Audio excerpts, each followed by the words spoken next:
Seja muito bem-vindo, seja muito bem-vinda ao Trilhas do Norte. Eu sou Lídia Azedo e é um prazer tê-los por aqui.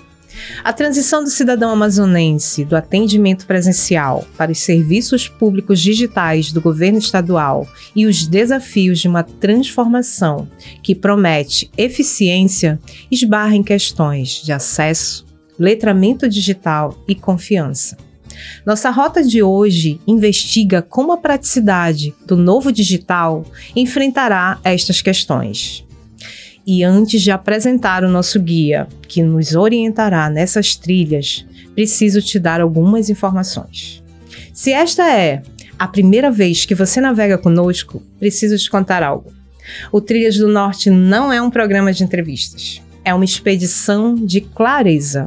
Aqui nós não fazemos perguntas. Nós percorremos trilhas para desatar os nós dos problemas mais complexos da nossa região amazônica. E toda trilha tem um destino, e o nosso, em todos os episódios, é o mapa do Rio da Cidadania.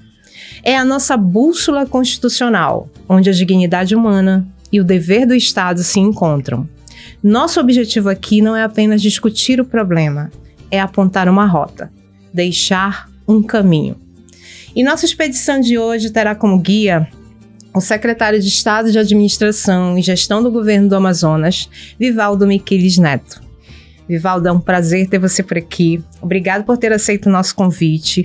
E já de início, na nossa primeira trilha, eu acho que tu já viu como é que funciona esse programa, que você é o nosso guia, você vai nos orientar nessa descida do nosso Rio da Cidadania, com esse principal desafio que eu acredito que não é só para o governo do estado, para o governo federal também, é justamente essa questão da acessibilidade. Aí eu queria que tu falasse um pouquinho como é que o governo do estado do Amazonas está trabalhando com isso. Certo. Agradeço o convite, né? E realmente é muito importante falar sobre essa parte da acessibilidade, né? Como que o nosso cidadão, o nosso servidor vai ter acesso, vai ter condições de utilizar, né, todo o serviço, toda a tecnologia, tudo que a tecnologia pode proporcionar, né, para o cidadão e para o nosso servidor.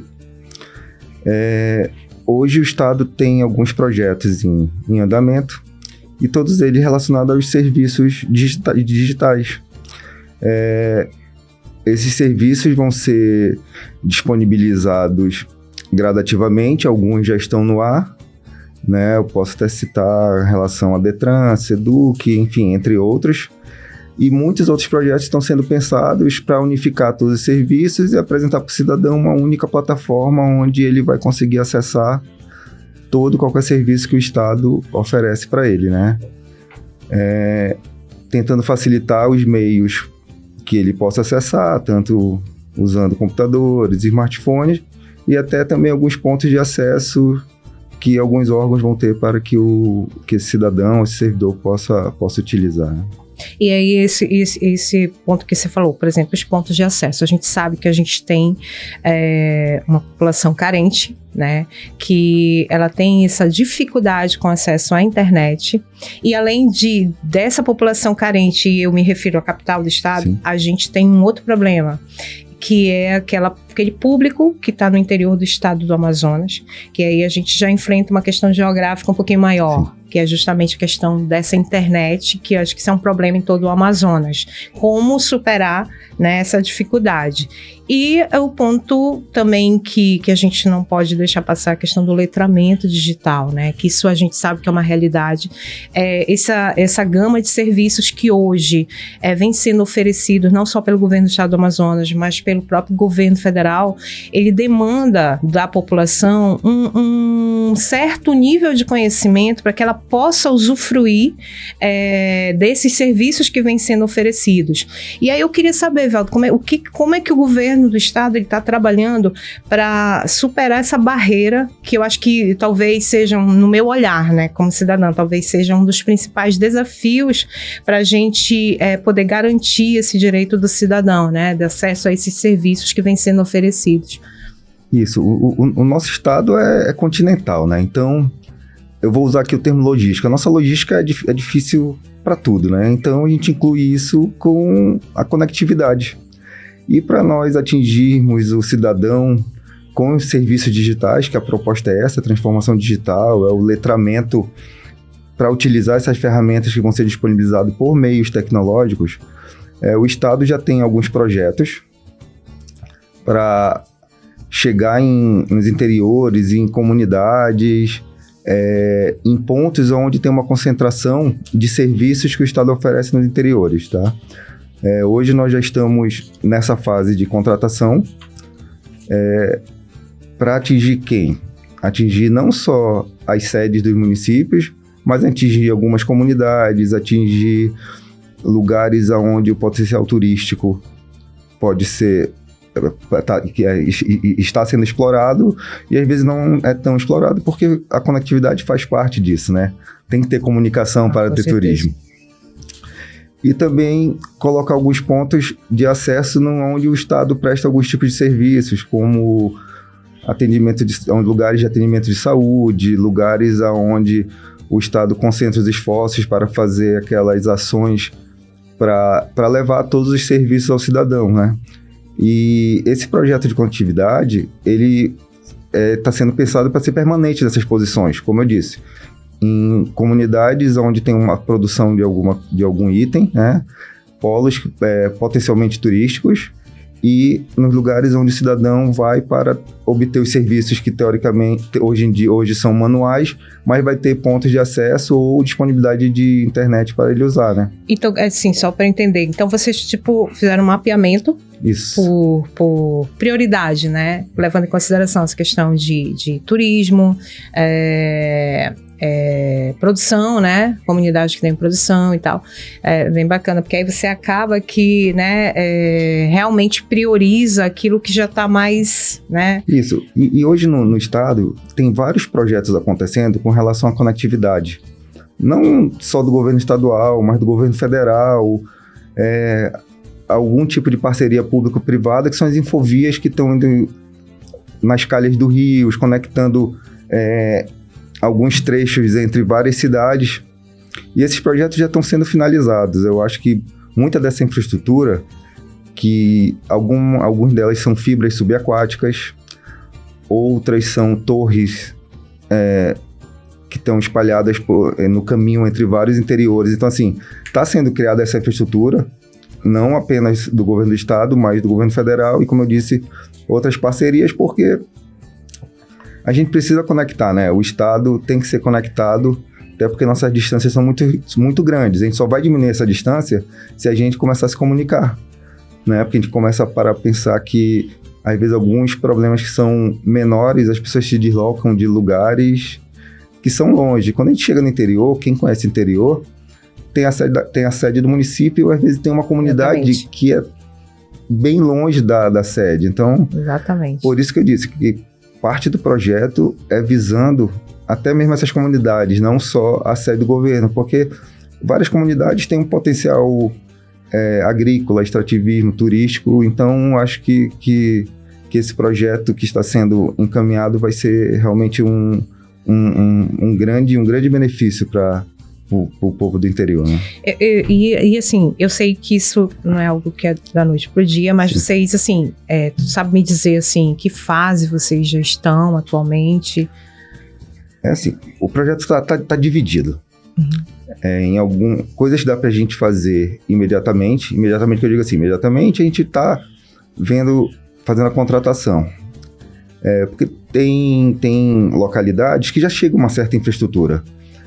Aqui na região nós temos vários, vamos dizer assim, pequenos provedores.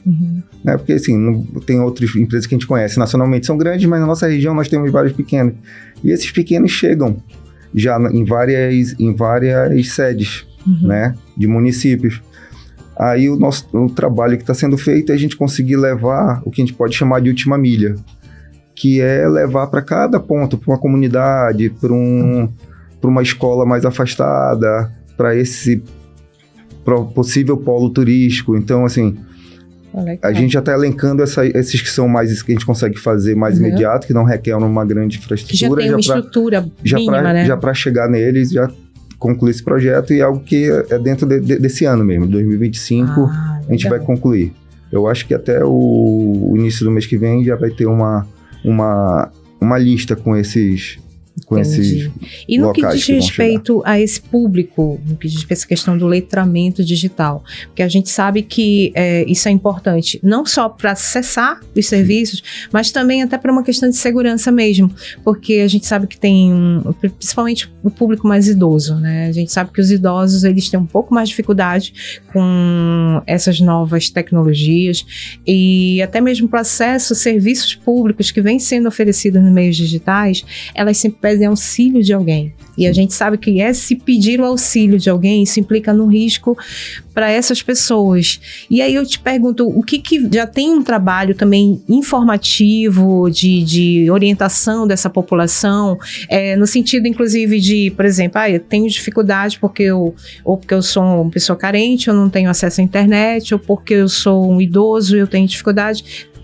Tem alguém ainda, embora o serviço seja digital, mas é pensado também dentro desse contexto, alguém lá que possa estar presencialmente para dar esse auxílio? Então, justamente, quando eu falei que alguns pontos vão ser pontos onde serviços, pontos de acesso de conectividade, vão ser lugares onde existe algum serviço prestado pelo Estado ou pelo próprio município onde vai ser instalado,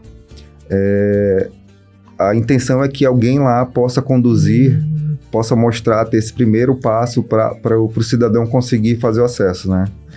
E a gente está pensando numa plataforma que seja autoexplicativa também, com itens de segurança, para tentar manter o mais seguro, dar mais confiança para o cidadão que vai utilizar. Mas é isso, a gente sempre pensa que lá naquele ponto onde já tem serviços, vai ter uma pessoa, vai ter um servidor para dar essa primeira explicação. Entendi. Nesse primeiro momento aí. E aí é que a gente, justamente tocando nesse ponto do risco, é que a gente começa a entrar já na nossa segunda trilha, que é justamente essa questão desses riscos que envolvem esses serviços digitais também.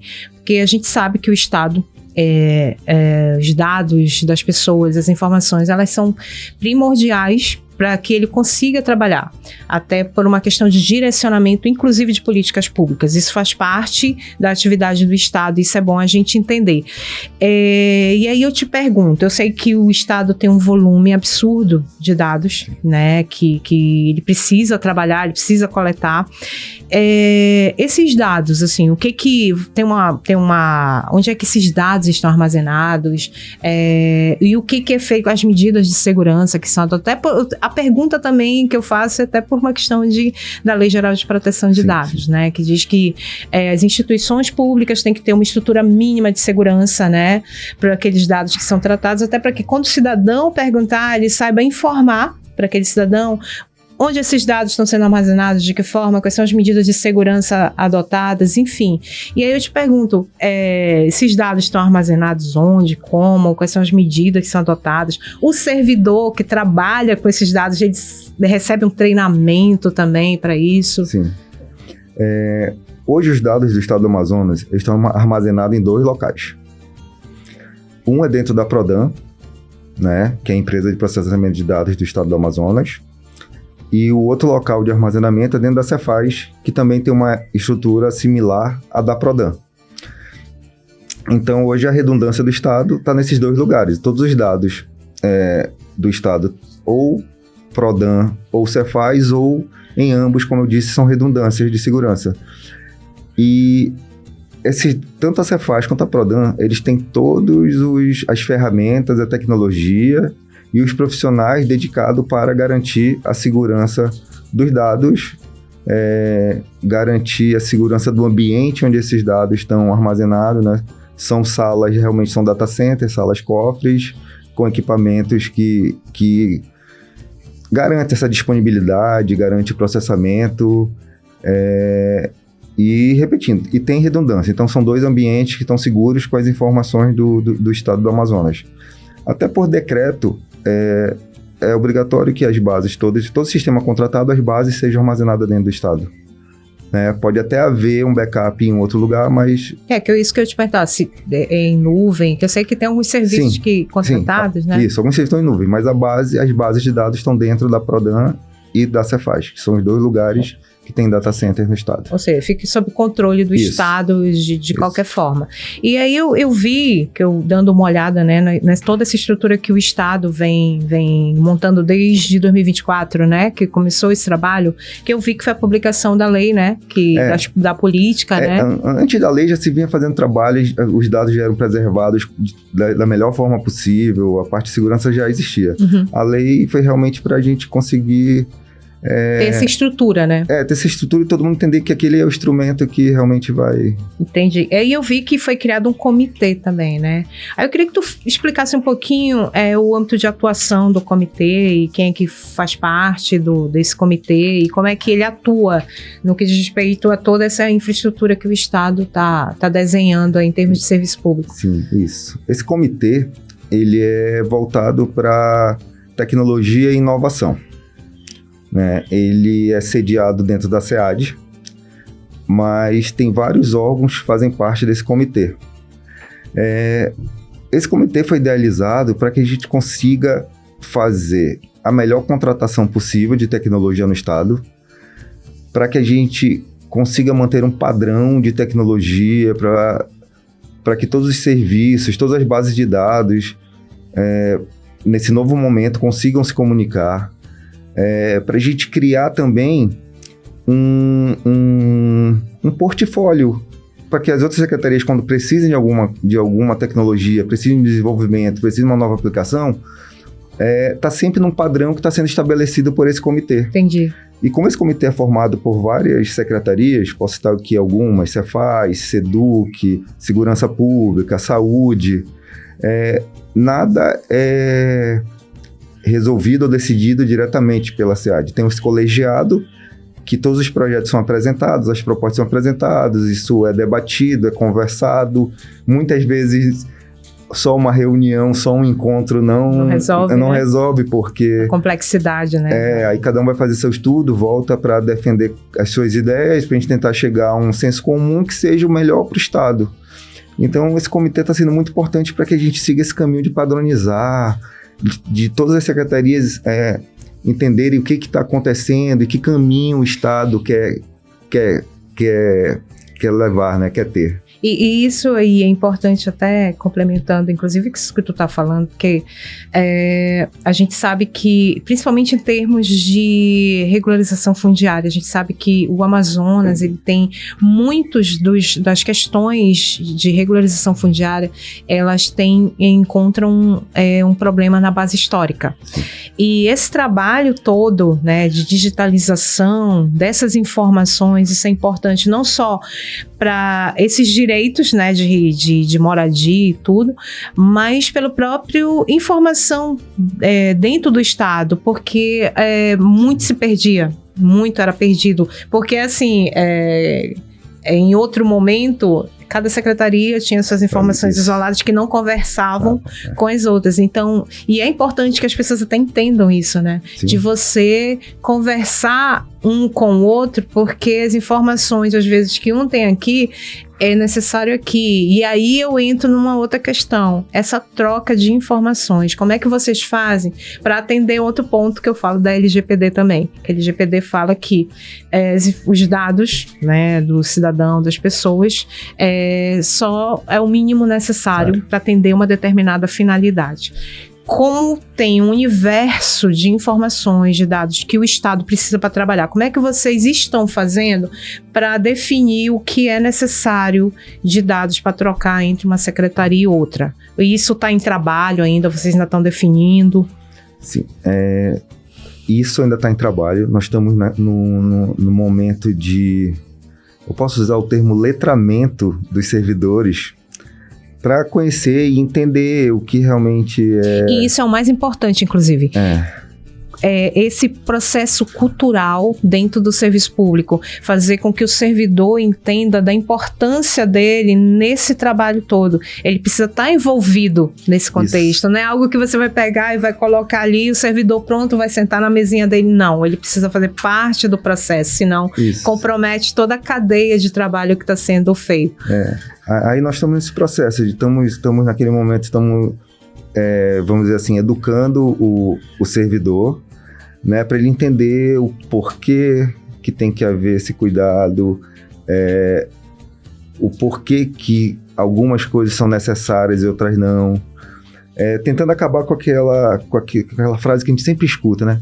Sempre foi feito assim, eu vou continuar fazendo assim. A jurisprudência do sempre foi assim. Então, assim, a gente está nesse momento com o servidor, né, que é um momento importantíssimo, que a gente requer de tempo, porque a gente tenta fazer dentro dos ambientes de trabalho, então a gente está fazendo por etapas, e realmente tentando fazer 100%, né, para todo mundo entender a importância disso e o que tem que ser feito. Mas, por outro lado, a parte realmente de documentação, padronização, isso está bem acelerado. A documentação porque primeiro a gente tem que educar aqui para depois a gente mostrar os recursos que vão ser usados. Porque se não entender aqui o conceito, porque vai continuar... depois eu vejo, depois eu faço, depois eu continuo assim. E eu ia te perguntar outra coisa. Vocês estão fazendo isso, trabalhando junto, inclusive com esse processo de educação no que diz respeito à Lei Geral de Proteção de Dados também? Está sendo concomitante? Sim. Para que eles entendam... O mesmo grupo que tá fazendo essa instrução, a gente está caminhando junto. Essa orientação. Isso. E, assim, interessante, as pessoas estão já até questionando algumas coisas. Eu vou até fazer uma brincadeira aqui, assim, eu já não deixo mais o papel em cima da mesa, né? Legal. Porque tudo é informação, né? Às vezes as pessoas não conseguem separar o que realmente é muito sério do que... E é muito sensível o momento que a gente vive hoje, né? E às vezes protege muito algo que não precisa proteger e deixa à vontade o que realmente... deveria dar maior atenção, né? Dar maior atenção. Eu às vezes faço algumas brincadeiras com relação à senha, né, das pessoas, né? Que a gente às vezes começa nisso, assim, pra pessoa começar a entender o quanto é importante algumas coisas. Exatamente. É respeitar assim, não, pega aí, pega minha senha. Pega minha senha, e essa senha que eu uso para meus 20 aplicativos, é essa mesmo, né? Exatamente. Então, assim, às vezes pode ser banal, pode não ser a prioridade, mas assim, a gente tem que começar a se aculturar dessa forma, né? Com as nossas coisas, com o nosso celular, né? Com a senha do banco que a gente tá com preguiça de ir, empresta o cartão para alguém. E eu acho que o fator humano nesse trabalho, eu acho que é o fator mais sensível, né, de se trabalhar. Porque ele, no final de tudo, que a gente vê muita exaltação da tecnologia, da máquina. E aí, quando a gente fala em IA, né, IA, como se reduzisse o ser humano a nada. Mas, na verdade, no final, tudo passa pelo ser humano. Quem idealiza IA é o ser humano. Eu sempre gosto de dar um exemplo que, assim, eu já estou nessa caminhada tecnológica já há muitos anos, né? E antes as fontes de informação eram bem incipiente, né? Não, bem restritas, assim. Você tinha que ter um amigo que vinha ia fora e trazia um livro, trazia um material. Aí quando começou essas informações sobre controle essas informações, tem que tomar conta daquilo, tomar conta daquilo. Aí eu li um artigo que trouxeram assim, falando sobre invasão de informação. A menor parte do problema era a tecnologia, né? A maior parte era o ser humano que deixava suas informações, deixava tudo ali em cima da mesa. Aí tinha uma pessoa que passava todo dia pela mesa da pessoa e olhava para ele, olhava para ele. Essa pessoa descobriu a senha, descobriu todos os dados e acabava fazendo atividades indevidas, né? Aí falava, é hacker? Não é hacker, é um cara que tem engenharia social, que consegue manipular as informações que estão ali, né? E essa linguagem também, né? Que hoje, para quem nasceu já recentemente, tem seus 10, 11 anos, já é uma linguagem muito comum, né? Faz parte do dia a dia dessa pessoa. Agora, quem já nasceu alguns anos atrás, ela já tem um pouco mais de dificuldade de entender que é uma linguagem, engenharia social, phishing e tal. Então, é algo que esse público precisa familiarizar, e principalmente dentro do serviço público. O servidor público, ele precisa ter esse conhecimento, até para garantir, porque ele é a cadeia mais frágil no final, quando você fala em segurança da informação. Não adianta você ter uma mega estrutura de segurança quando você falha no teu fator humano, que é justamente preparar o teu servidor para entender que ele não pode dar a senha dele pro coleguinha, faz aí para mim, ou que ele não pode sair daquele setor e permanecer com os mesmos níveis de acesso, ele precisa ser cortado assim. Então, é um fator cultural muito delicado e sensível, que por isso que a gente fala, o fator humano talvez seja o mais difícil de você trabalhar, porque dentro do serviço público você tem um aspecto cultural, e você mudar essa cultura realmente não é um trabalho fácil. Eu acho que depois da questão geográfica no Amazonas, esse é o segundo ponto mais desafiador. Tu pode me falar melhor do que eu. Não, assim, sim, essa partezinha. Eu quis usar esse exemplo da engenharia social porque a gente fica falando muito de tecnologia o tempo todo e às vezes a gente tem que preparar a base, né? Porque a gente vai chegar a um serviço de excelência tecnológica, mas o fator humano cria uma fragilidade. Você esquece, às vezes, acaba esquecendo o fator humano. Sim. E aí a gente vem para a questão do próprio cidadão, que é quem vai ser o usuário desse serviço. E esse cidadão também, ele vem sendo preparado para usar essa tecnologia com segurança, né? E aí eu te pergunto, o que está sendo feito nesse sentido, também em termos de educação, de preparar esse público? Isso. Eu vou começar de uma outra forma para explicar isso, tá? Interoperabilidade. Eu vou também usar o termo barramento. Explica para quem não sabe o que é interoperabilidade, de maneira bem didática, porque no nosso público tem pessoas que não entendem essa linguagem um pouco mais técnica. Eu não sei se eu vou usar um exemplo bem raso, mas é um exemplo que eu acho fácil A ideia é essa. De explicar.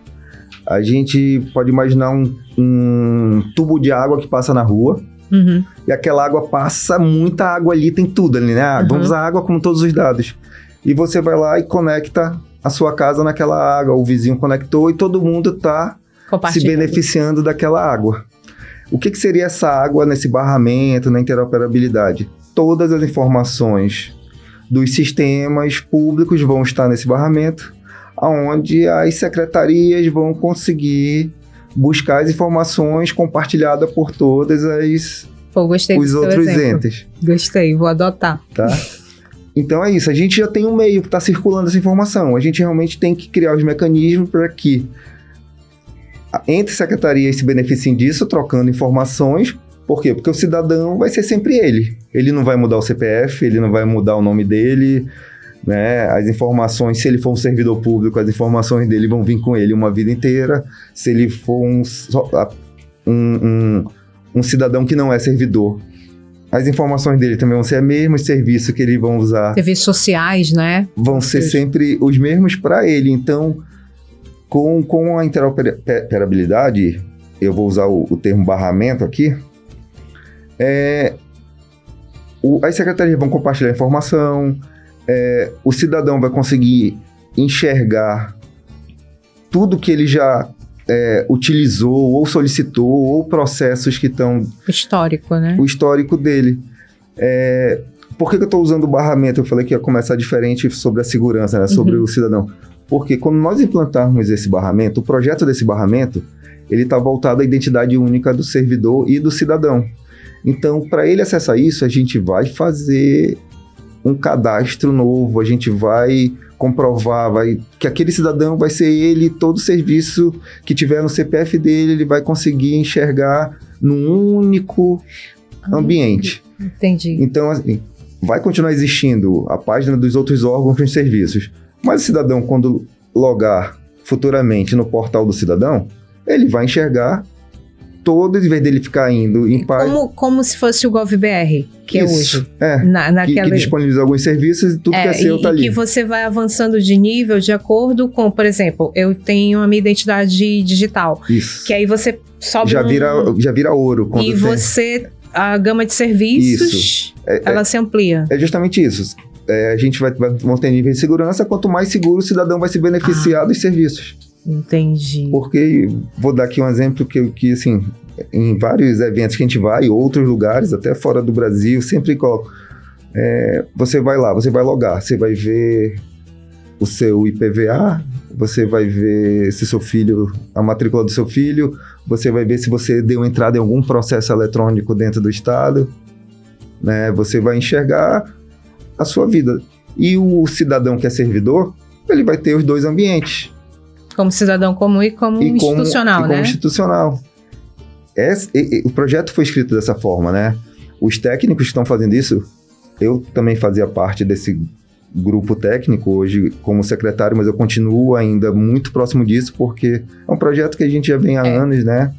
Escrevendo. Então, assim, toda a base é isso, para que seja tudo concentrado em um único lugar. E com o barramento, a interoperabilidade, isso vai ser um caminho mais rápido, um caminho, assim, que vai ter esse marco, vai ser uma grande virada, né? Porque nós já temos um problema de comunicação de tecnologia no interior. Se nós simplificarmos a forma de acessar, né? Eu acho que a gente tem um ganho, a gente vai conseguir até projetar algumas coisas dentro de lugares mais distantes, se a informação for única, tipo de replicar uma base para facilitar que a comunicação seja mais rápida numa pessoa que está em outro município, que não seja dentro da capital, né? Porque aqui a gente não vai ter esse problema, mas a gente tem que pensar como a gente vai conseguir acessar isso. Porque eu acho que o maior gargalo de vocês, me disse se eu estou enganado, que eu vou falar, talvez seja realmente o interior do Amazonas. Sim.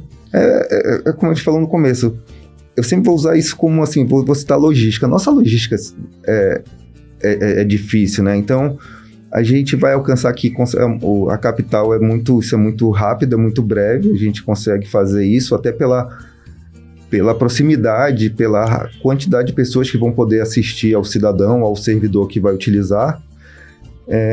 Então, se nós conseguirmos levar uma conectividade melhor e conseguir atender de uma forma simples o cidadão, com uma interface simples, que essa interface também, no nosso projeto, essa interface vai ser autoexplicativa, vai ser educativa, até para o cidadão usar uma conectividade que for fornecida pelo Estado, ele vai ter que fazer um início de um letramento para continuar logado. E aí é uma outra etapa, né? Outra etapa de... Que aí a gente explica o que tem de serviços, então quando ele for usar o serviço, na hora que ele conectar, ele já vai ter ele vai ter que passar por essa trilha para começar a utilizar. Então, assim, o projeto tá bem pensado, tá bem desenvolvido. Legal, porque eu realmente vejo que o desafio realmente é esse geográfico. Inclusive, esse podcast, Por que Trilhas do Norte? Porque a gente vive dentro de um contexto que é único, é só nosso, é amazônico. Só quem vive aqui é que sabe as nossas complexidades. Sim. Então, o que funciona no sul do país, no sudeste, no centro-oeste, não funciona no Amazonas. Aqui Sim. É uma outra realidade, é uma outra história. Então, a nossa questão geográfica, nossos fatores culturais, inclusive, também. Então, isso tudo, quando você desenha algo, quando você pensa em Amazonas, você tem que Sim. pensar em todo esse contexto. Eu sempre faço questão de mostrar o mapa do nosso estado quando alguém vai conversar comigo sobre implantar isso, implantar aquilo, implanta. Aí na minha sala tem um mapa que mostra a área de cada município, né? O tamanho de cada município. Mas vocês só tem 63. Eu digo, mas olha o tamanho do nosso estado. Olha o tamanho do município. Aí às vezes eu mostro assim, alguns que eu conheço e falo, tá vendo esse município aqui? Imagina que esse município tem uma comunidade que fica 4, 6, 12 horas da sede desse município que não é perto. Então, assim, não pode chegar e colocar assim, São 63. Isso, e a gente não está falando de um município, a gente está falando que daquele município existem outras comunidades que estão interligadas, que dependem daquela estrutura. Estão a horas da sede. Exatamente, para você chegar lá, naquela comunidade, você às vezes tem que pegar uma voadeira, uma canoa, e vai andar por terra não sei quantas horas, enfim. É isso que a gente fala, que essa realidade no Amazonas é completamente diferente de todo o resto do Brasil. A nossa realidade é única, e não querendo que a gente se coloque como diferentes, mas é porque o Amazonas está dentro de uma outra realidade. Inclusive está aí o nosso mapa. Bruno, você é maravilhoso. Para que a gente tenha uma noção, que às vezes você vê, a Anábia está perto de Canutama, mas não necessariamente ela está ali, tu vai pegar uma canoinha e tu chegou lá. Muito pelo contrário, gente. Para chegar lá, a gente vai percorrer praticamente uma expedição para chegar, não querendo diminuir assim os nossos, dizer que a gente é primitivo, coisa, mas é porque a nossa geografia característica da geografia da região. E às vezes eu explico assim, cara, não é linha reta, a gente vai serpenteando esse rio até chegar lá. Exatamente. Né? Bom, muitas vezes alguns têm aeronave, né? Recebem, né? Tem pista de pouso. Outros sequer têm isso. Você tem que pousar no município, de lá você pega uma embarcação. E isso é muito interessante. E o Trilhas do Norte justamente tem essa proposta. Apresentar para as pessoas a nossa realidade, o nosso contexto, que é completamente diferente do resto do país. Então, quando pensar em Amazonas, é outra realidade. O que funciona para o resto do país não funciona para a gente. E somos nós que conhecemos os nossos problemas. E só a gente pode falar sobre eles. Eu sempre falo isso porque assim, eu tive a oportunidade no início do projeto do Amazônia Conectada, que era a fibra que passa naquele trecho do gasoduto. Quem vem de fora não acredita quando tenta entender o nosso leito de rio, né? As pessoas olham essa foto e falam, nossa, esse rio é tranquilo, é calminho. As pessoas acham que ele vai chegar numa rodoviária e de lá você vai pro resto do Amazonas. Você não vai pro resto do Amazonas. A gente tá navegando, aí tá 20 metros, aí daqui 200 metros tá 3 metros e... É diferente. E realmente é um desafio, né? As pessoas têm que vir conhecer, assim, para poder entender realmente do que a gente está falando e por que algumas coisas demoram tanto. Isso, exatamente isso. E aí você levar cidadania no Amazonas realmente é um desafio. Não é uma tarefa das mais fáceis. Então, a gente começar a pensar o Amazonas com outro olhar, com um olhar mais aberto, de que a nossa realidade aqui é diferente do resto do país. Sim, e o que acontece muitas vezes eu estou em alguns lugares, alguns congressos, alguns encontros, tem alguns grupos de trabalhos que são vários entes federativos se encontram, né, para conversar seus problemas com relação à transformação digital, e sempre vem um questionamento, mas por que tá tão caro para instalar no Amazonas? Eu digo, não, o preço da tecnologia é igual. Só que a minha logística é muito cara. Porque quando as empresas que vão fazer as instalações, quando elas têm a noção do que precisam, vão enfrentar, né? O valor pra gente implantar uma tecnologia fica muito maior, né? O cara não vai pegar o carro dele e vai indo de cidade em cidade fazer... Vai lá na rodoviária. Né? Então, assim, aí toda vez eu sempre, como eu falei, eu gosto de mostrar um mapa e explicar, é assim que a gente funciona, não adianta... No Amazonas é assim. No Amazonas é assim, é isso. E eu adoro essa terra, né? Tu és amazonense? Sou de família daqui, de Maués, pai de Maués, mãe de Quari. Também, amo Amazonas, amo o interior, que sou do interior, né, gente? Parintins, amo Parintins.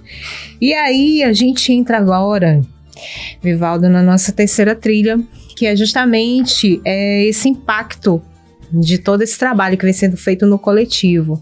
E aí eu já de antemão, eu já destaco um dos impactos, que é um impacto positivo, que é a questão da economia para aquela pessoa que antes tinha que sair de casa para resolver um problema em algum órgão público. Por exemplo, vou dar um exemplo de quem tem carro e precisava resolver um problema no Detran. Gente, esquece o resto do dia, você tinha que passar o dia no Detran. Então hoje a gente conta com essa facilidade. Então essa digitalização, esses serviços no ambiente virtual vem facilitando muito a vida do cidadão e gerando economia, principalmente para quem mora num bairro mais distante, que não precisa sair de casa para resolver o problema, quando tá todas as informações que ele quer resolver estão concentradas aí. E aí eu te pergunto, a gente volta para o desafio do cidadão do interior. Como é que fica também? Isso já está facilitando também? Vocês têm, na verdade, a pergunta correta é, vocês já têm algum resultado em termos de dados, de beneficiários desse serviço que vem utilizando efetivamente o que já o governo do estado já vem disponibilizando? Eu posso dar um exemplo que passa pela SEAD, assim, um exemplo que para mim que é bem, bem claro. Hoje a documentação de uma pessoa que está no interior, um servidor da educação, um servidor de segurança, vamos dizer que ele precisou dar uma entrada em documentação na junta médica, por algum motivo. Hoje ele pode protocolar isso virtualmente. Por mais que às vezes uma conectividade seja precária, mas ele já tem essa facilidade que em algum momento ele vai conseguir protocolar isso. Da mesma forma que um cidadão no interior precisar fazer alguma requisição para algum órgão na capital, tem um protocolo eletrônico que o cidadão... E já tem serviço de atendimento médico também, assim, de marcação de consulta? Para a junta médica, a marcação é online, mas foi lançado esse mês agora o Telesaúde, né? Está sendo pela Secretaria de Saúde algumas consultas online. Legal. Em alguns polos do interior. E dos outros, você já tem alguns dados de atendimento? Ainda não. Ainda não. Está começando ainda, né?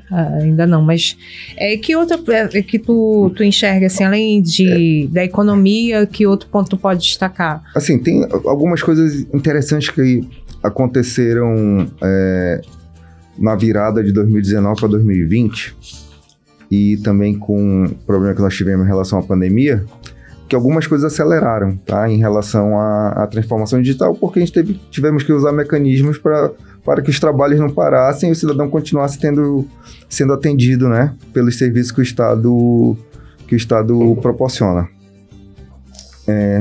Você imagina que até 2020, quase 100%, início de 2020, quase 100% de todos os processos do Estado eram em papel. Todos os processos. Você imagina que tinham pessoas o dia inteiro andando com processos debaixo do braço para pegar assinaturas. Nossa. No final desse processo, tendeu a ser publicado em diário oficial. Isso, se estava errado, isso voltava e a cadeia de assinatura, e isso ficava passeando. Então você imagina assim, quantos carros andavam por dia? Quantas pessoas dedicadas a ficar com esses papéis indo para cima e para baixo, né? Só isso já foi assim...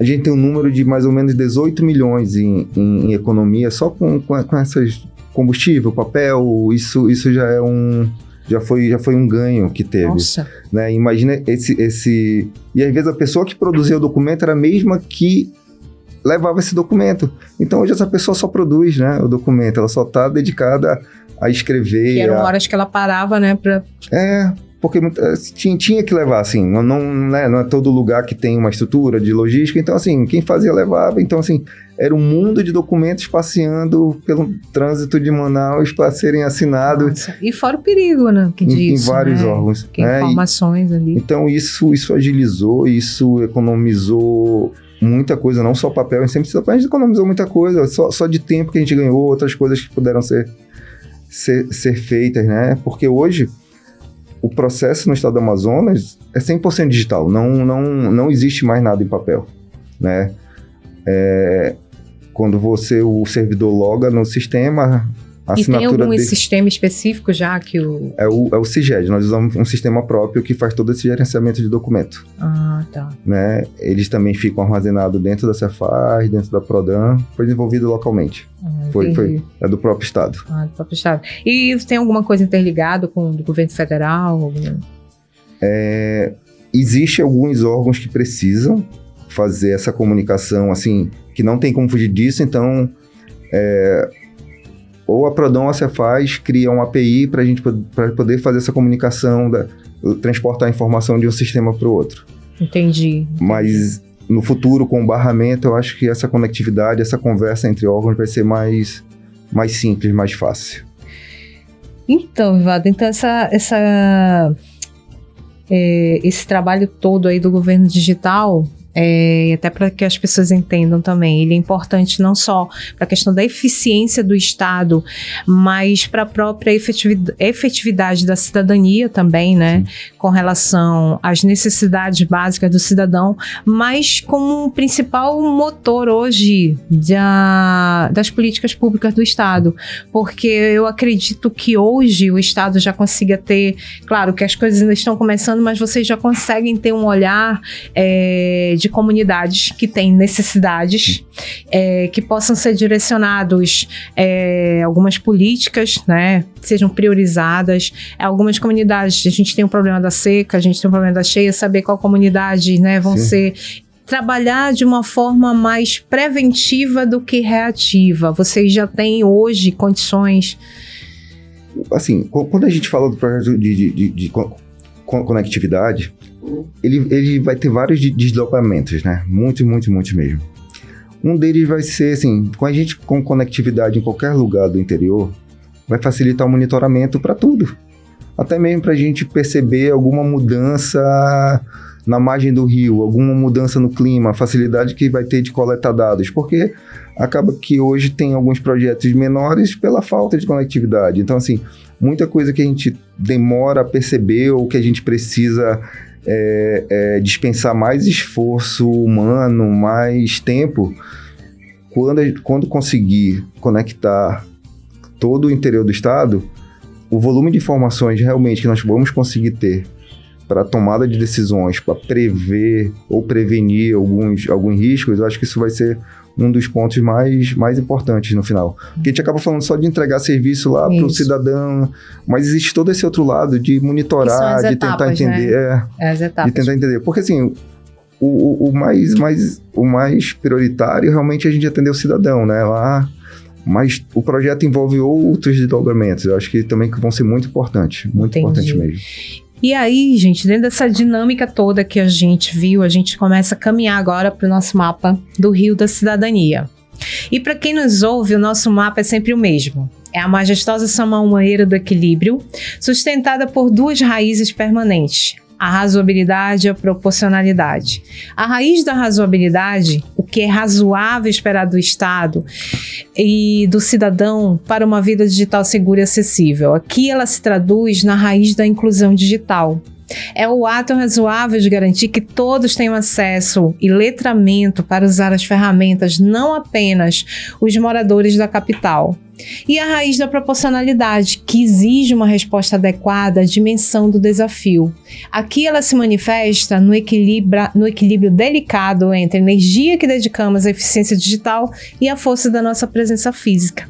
Uma resposta desproporcional é digitalizar tudo e esquecer-se de quem não tem celular. E aí, Vivaldo, estou te apresentando aqui o nosso mapa. Esse é o nosso, chegamos no final da nossa jornada. Sim. E é aqui que a gente tem aquela problemática da dificuldade de internet, a questão do letramento. E aí eu te pergunto, a partir do nosso Rio da Cidadania, que a gente tem dois afluentes, tá? Dignidade humana, que nasce no olho d'água da cidadania, e ele tem os seus igarapés, que nada mais são do que esses valores constitucionais, né? Que todo cidadão tem direito.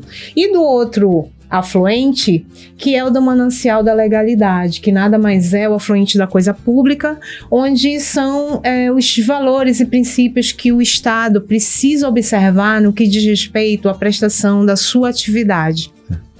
E aí eu pergunto para ti, diante dessa problemática que a gente tem, desafio da internet no interior do Amazonas, o letramento digital, o que tu acha que nesse momento a gente poderia priorizar para que a gente superasse esse desafio que está aí posto para o Estado, sempre com olhar no cidadão, colocando ele, porque a razão de ser do Estado nada mais é do que o cidadão, né? Prestar um bom serviço. E aí eu te pergunto, pela tua experiência, tua expertise, tudo que vem sendo feito até agora, onde é que a gente aportaria esse barquinho por hora?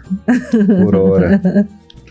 Por hora na eficiência mesmo. Eu acho que a eficiência nesse momento é o que a gente está tentando priorizar. Tá dedicado para poder realmente entregar um projeto que vá se perpetuar, né? Porque a nossa preocupação atual é que a continuidade consiga deixar coisas que só possam crescer, só possam melhorar, só possam aumentar o atendimento, melhorar o atendimento ao cidadão, né? Então, assim, nesse momento, em deixar a eficiência, eu acho que é a palavra forte. Agora que a gente já portou nossa embarcaçãozinha na eficiência que o Estado precisa priorizar, vai estar priorizando, na verdade, isso para que todo o arcabouço planejado, né, ele consiga seguir, ter sustentabilidade, que eu acredito que é o maior desafio do Estado, dar sustentabilidade a todos os trabalhos que você começa, né? A gente vai te dar como lembrança do programa, você vai levar esse mapa junto com você, para lembrar do programa, se quiser abrir até para mostrar, levar para lembrar que você passou por aqui, deixou sua contribuição também para o Estado, para quem nos assiste, contribuiu com a tua participação também, né, no que diz respeito a respostas para as nossas problemáticas. Olha aí, gente, nosso mapinha, Rio da Cidadania, que já vai aí com a embarcaçãozinha, onde tu disseste que é para colocar num quadro, viu? Tá, pode deixar. E marcar a gente na rede social também, tá? Marcar o Diário da Capital. Enfim. E aí eu queria te agradecer, queria saber se você quer deixar aqui alguma outra mensagem, né, para quem nos assiste, no que diz respeito a todo esse trabalho que a tua secretaria vem fazendo, né, para levar o Amazonas, trazer essa cidadania, porque isso nada mais é do que cidadania, né? E aí eu queria que tu deixasse uma palavra final para quem nos assiste. Sim, acho que a palavra final é o que nós até conversamos aqui. Eu acho que a prioridade é nós focarmos no cidadão servidor, porque no final a nossa obrigação, o nosso serviço é para atendê-los, né? E se a gente conseguir fazer isso da melhor forma, com a eficiência que eu coloquei aí, eu acho que isso vai ser um caminho, né, sem volta. A gente não vai ter como retroagir nisso.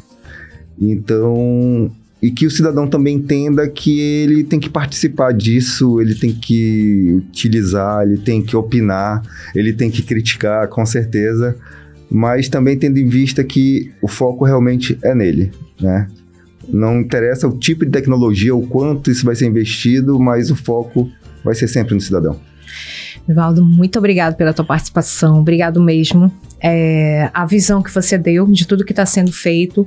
E a você que nos assiste, dizer que o Trilhas do Norte é sobre nós, é sobre o Amazonas. E até a próxima. Obrigada.